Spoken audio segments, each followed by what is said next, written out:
Hey everybody, welcome back to the channel, Wiregrass Hobby Farming. Today I'm going to do a video that I really have not wanted to do. It's not something that I enjoy doing, but at this point this has gotten to be such a clown show that I don't really have any other choice. I can't in good conscience allow somebody else to get involved with this company or this builder without the opportunity of being warned, right? So this has been going on for several months now.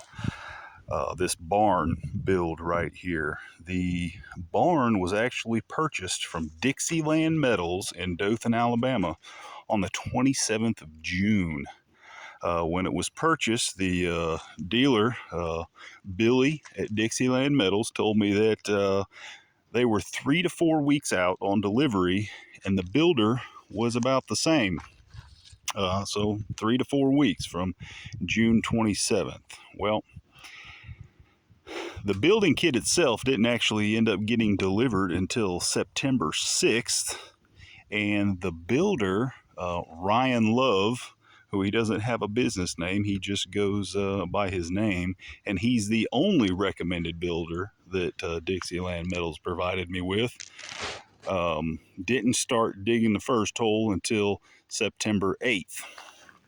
So we stretched out the 3 to 4 weeks quite a bit. Well, so they started on September 8th.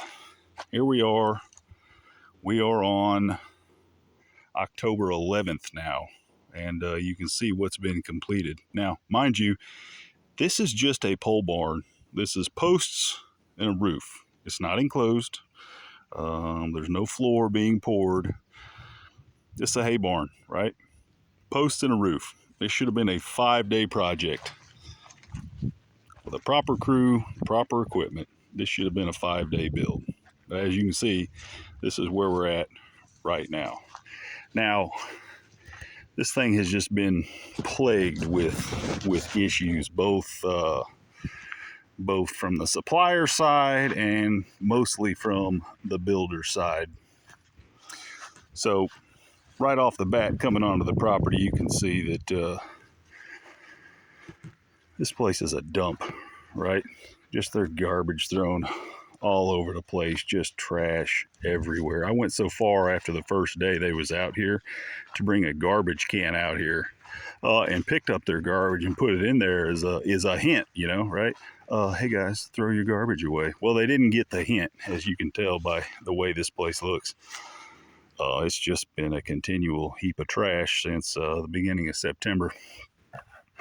But the next thing you notice when you come out on this property, and I don't know how well we can see it with this camera and the sun angle here, but we were supplied with the wrong trusses, or one set of wrong trusses. They sent me 2 left-hand trusses, which the builder saved for the very end here. He didn't even hide it at in the middle of the barn somewhere. They put it right here on the end cap, so it's the first thing you see. So you got inside angles on one half and you got outside angles on the other half. And since this support bar in the middle doesn't work like that because it has to bolt up to the face of the angle, they just rigged up an extra long bolt right there to go through it and make it work. Yeah.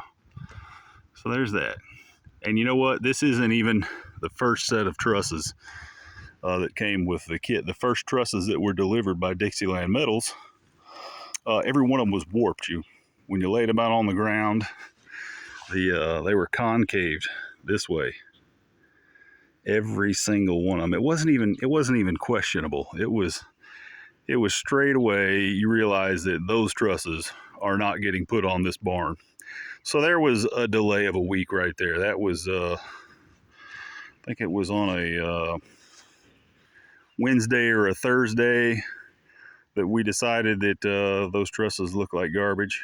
And the new set was ready to be delivered, but the next Monday, even though the builders didn't show up for another couple weeks after that, which has been the other issues with the builder.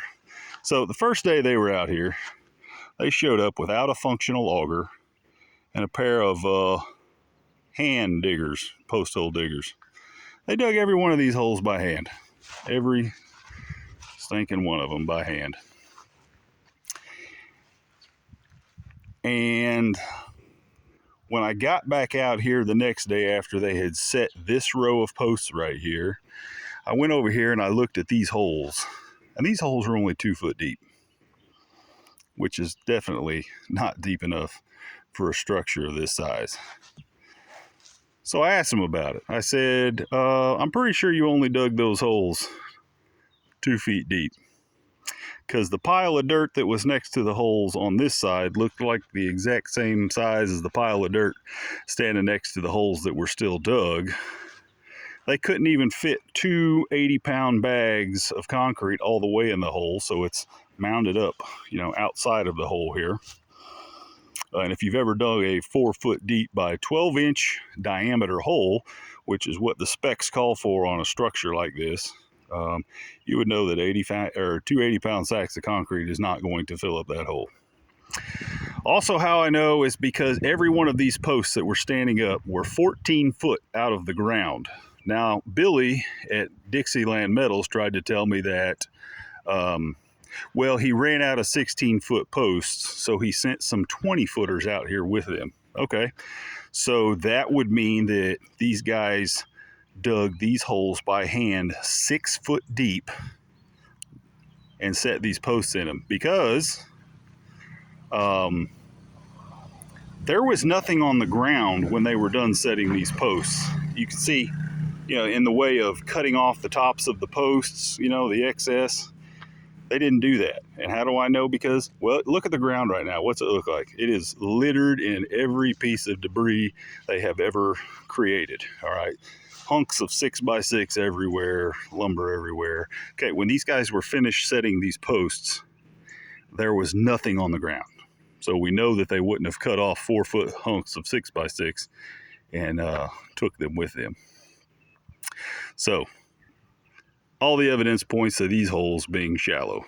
What I ended up doing in the 2 weeks they just didn't show up, I came out here with my tractor auger and I made these holes 4 foot deep myself, and I didn't give them the choice of whether or not they were going to set these posts deep enough. And the result is they weren't cutting off the tops of these posts to make them level as much, nowhere near the extreme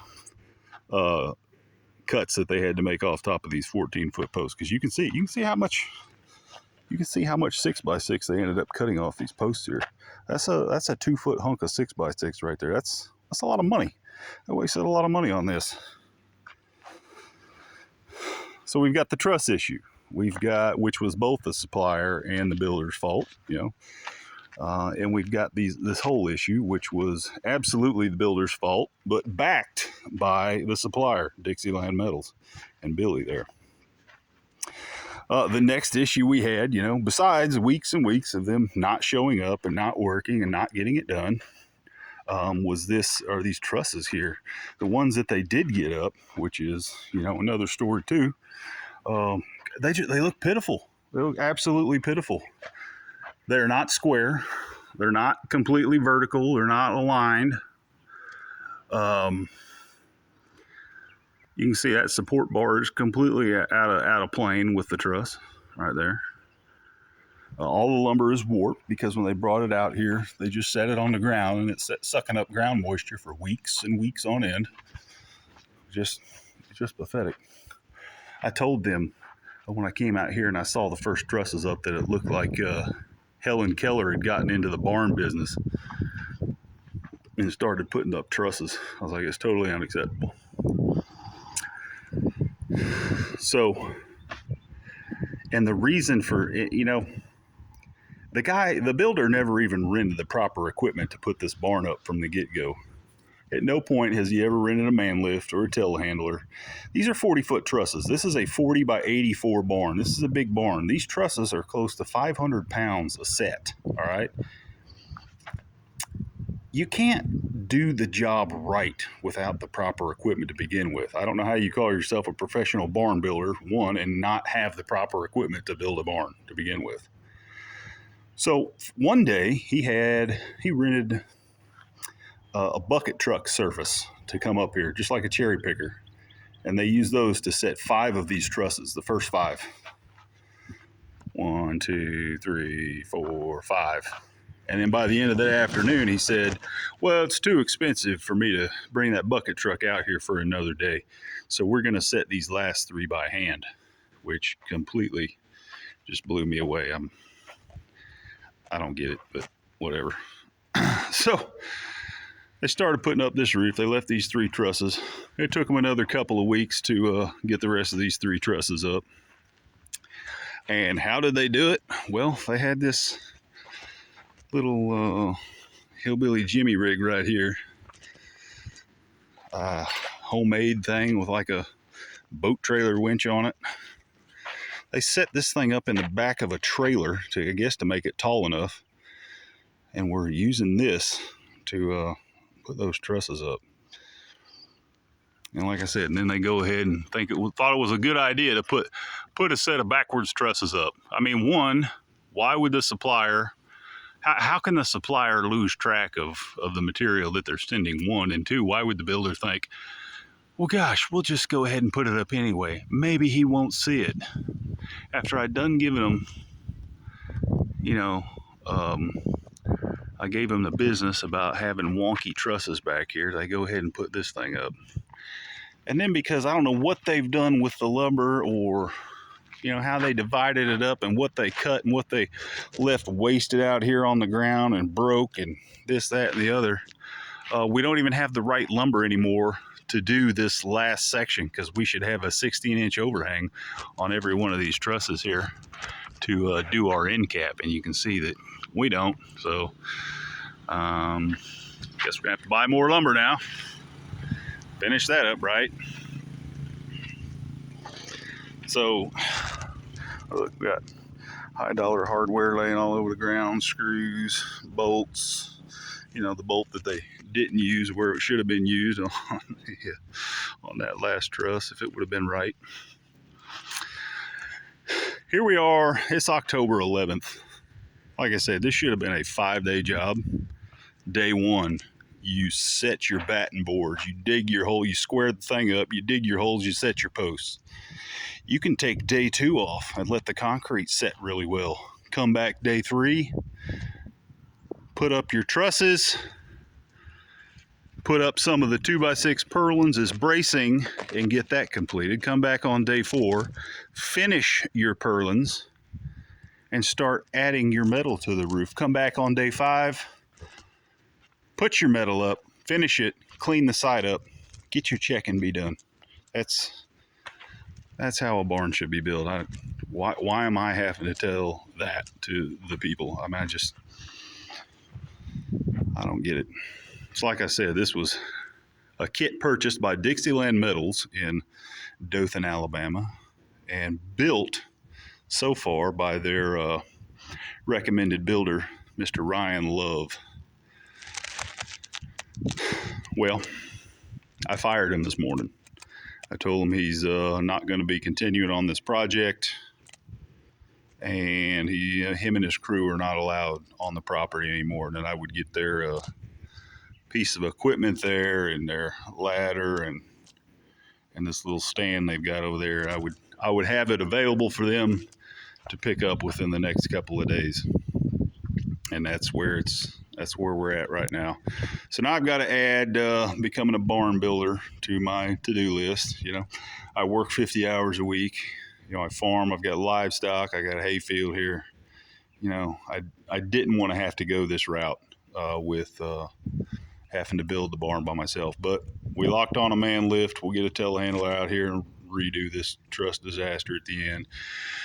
We'll get these wonky trusses squared up and racked correctly. We'll shoot some measurements, make sure everything's still square, because I'm the one that did the measurements on this before they showed up. I squared out the site. I set my stakes. I ran my diagonals. And